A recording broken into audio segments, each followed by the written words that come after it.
What's going on, my squad? Where y'all at? Where's the J Squad at? Let me hear it back. Anyway, so this video was not supposed to be a video. It was supposed to be a podcast episode because this information surfaced at the beginning of this week, and it was pretty big, you know, and we really wanted to talk about it, but we were not able to meet, and it's too big of a topic to be left, you know, untalked about. So I took it upon myself to go ahead and address it in this video. So basically, where I'm getting, if going by the title, where I'm getting this from is not even just a combination. It's not even just from the Xbox Scarlet rumor that had just broke out. It's based off of articles that were already posted months back. But what doesn't make sense to me is that nobody really took them serious, okay? Now that this Xbox Scarlet news is out, I'm here to enlighten everybody, all right? So let's just go ahead and get right into it. So without going through the whole information that we have about Xbox Scarlet, let's just go ahead and talk about the main points. The rumor says the next generation Microsoft console is a family of devices codenamed Scarlet that consist of a traditional local console and a streaming box due out in 2020, according to Thorot, which has published accurate information about Microsoft's inner workings in the past. So I want to highlight just a few things about this rumor and what was given to us. So it says Scarlet Cloud, as one of Thorot's sources refer to it, is a low-powered game streaming device reported to be shipping alongside the traditional console. Essentially, it's going to be using Microsoft's cloud and a little bit of the local power it has to basically, what they said, stitch together the games so they can run on the server side. So essentially, it's using, you know, a little bit of power, a little bit of server streaming and stuff like that to make things work. So I don't really want to get into too much of that details. I just want to talk about the idea of this. So with this, not only is this pretty amazing and crazy, but this will be the first type of handheld system Xbox is producing. So I think that's a very big just deal in itself. But past that, as soon as I read this, guys, the second I read this article, all I thought about was PlayStation. Because think about it, like I just said, this is the first time Xbox is doing something like this. Do you think Sony's not going to do the same thing? Do you think Sony hasn't been planning this stuff out for years now? They have, okay? So let's go ahead and get to class. So a few months ago, if you guys remember, I had a video talking about a 5G PSP model.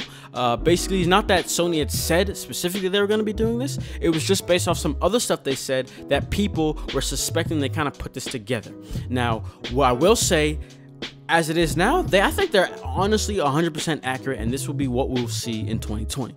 But anyway, so Sony said this a few months ago. By enabling high-speed communication, low latency, and simultaneous connectivity, 5G, which is expected to be commercialized in the near future. Side note, the first phones with 5G are slated to release in 2019, and they already do speculate that this will be common, like 5G will be common and available everywhere by 2020. So anyways, continuing on, it's a technology which we view as having immense potential since it can connect to all portable devices to the cloud. In order to fully utilize this leading edge technology, we need to retain in-house our fundamental research capability and capability to create related applications. By continuing to work on 5G in our smartphone business, we are aiming to develop 5G technology as a competency that can be used across the Sony Group.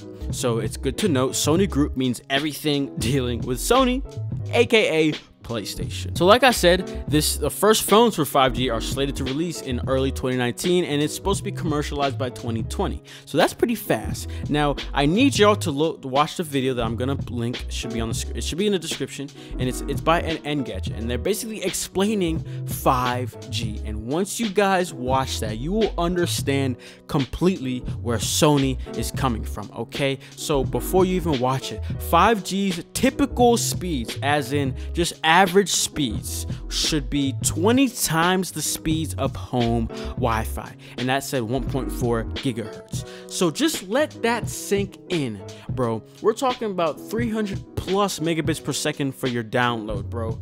Do you know that I don't even have that? Most of y'all don't even have a megabit, okay? So can you guys just let that sink in. Your phone will be 20 times faster than a computer. Why do we even need computers anymore? You know what I'm trying to say? So that's where everyone, you know, Xbox and Sony are coming from. They know this is not, you know, in their R&D, this is all the things that they're taking into consideration. So with that being said, there is another post, and this one basically straight up tells you guys that they're not done. And not that, yeah, it does not straight up, not like, it does tell you. So basically, this is a post by Bloomberg who had a interview with Sony Corp's new PlayStation chief, John Kodera. So this is what it says. So it says Sony Corp's new PlayStation chief, John Kodera, said he sees a future in portable gaming, departing from his predecessor's view that there's a limited market for handheld games. Kodera, who replaced Andrew House as the head of the 1.84 trillion yen, which is 16.6 billion games division in October, said portable gaming should be seen as an important part of the PlayStation ecosystem, adding that Sony is carrying out various experiments in the field.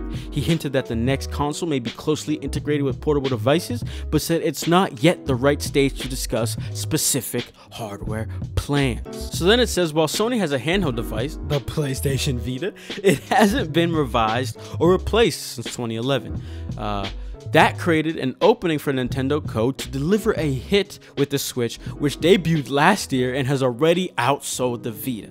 When asked about the success of the hybrid tablet console, House said in September that Sony would pursue a different approach and strategy because he didn't see a market opportunity for portable gaming platforms. So with all of that, it's apparent, okay, Sony is gearing up to do something very similar to Xbox. Now, the thing where I'm coming in at is I'm not sure if they want to do all streaming, but with the whole comments on 5G, I wouldn't be surprised. But again, let's not even touch on that aspect just yet, because I think we need more information of Xbox's thing just to fully understand where they're coming from with this whole streaming type of deal. But so the next thing that is so overlooked, that was such a big news topic, is the filing of Sony's Switch-like patent in 2015.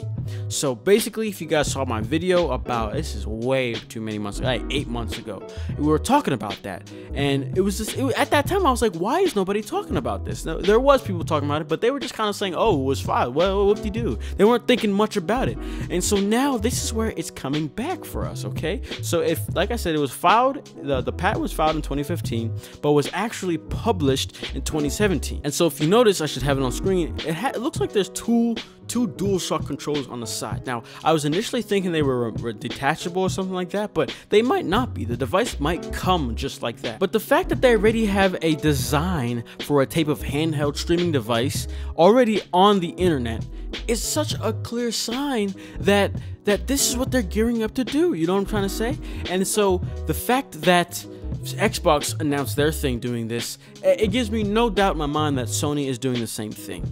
And so I think this is just so big, you know, so cloud and streaming seems to be the future, okay? And what I've been thinking recently is maybe they set up PlayStation Now to act as their backwards compatibility like system, I guess you could say.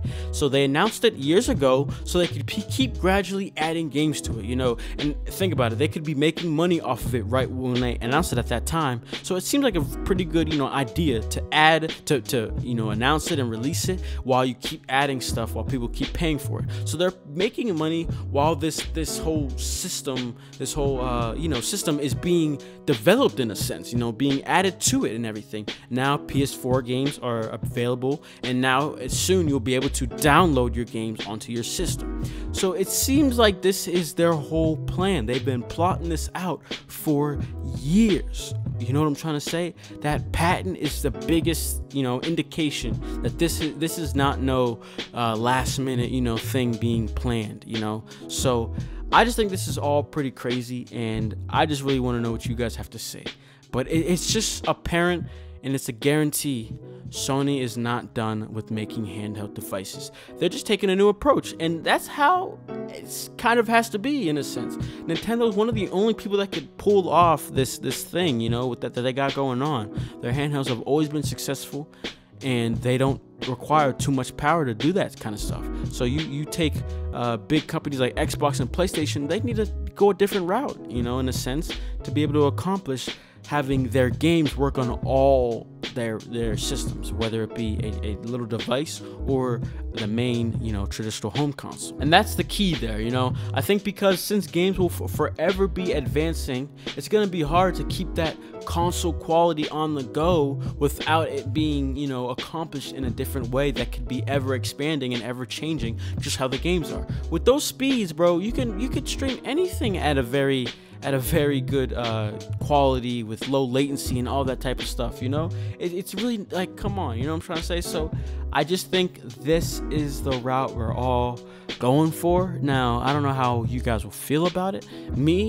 I'm just waiting to see how 5G manifests, you know, because if you watch that Engadget video, it's not the easiest. It's not going to be very simple, you know, to get 5G to work. So that's why I'm just sitting back and waiting. And I think that's what all the companies are doing. I don't think they're in any rush to, you know, release this new generation. 2020 by the earliest, no doubt. So other than that, let me know what you guys think in the comments below. You know, that's, again, this is supposed to be a podcast, so that's why we would have been talking to the chat a lot, you know, what you guys think. So now we just got to work with the comment section. So yeah, let me know what you guys think. That's all I gotta say for today. Share this video out, man. Let people know Sony is doing the same thing. Like, I mean, maybe we shouldn't be sharing it out because that'll be revealing their secrets, but hey, I figured it out. Anyways, let me know if you guys agree with me or deny or don't agree with me, you know, all that. Let me know in the comments below. Let's have a discussion. So other than that, I'll see you all in the next video. And yeah, peace. Alright, we got this. Back in this bitch while I rap for my clique. I'm a super fly nigga, never bad, never pissed. Going faster than Lumber. If you see me take a pic, I'm a thrash on a nigga. Let me know when I'm a hit. All my veins is gold. I'm a stranger, no. When I be chillin' outside while you 9 to 5. Don't be asking for no cash, cause I'd rather die.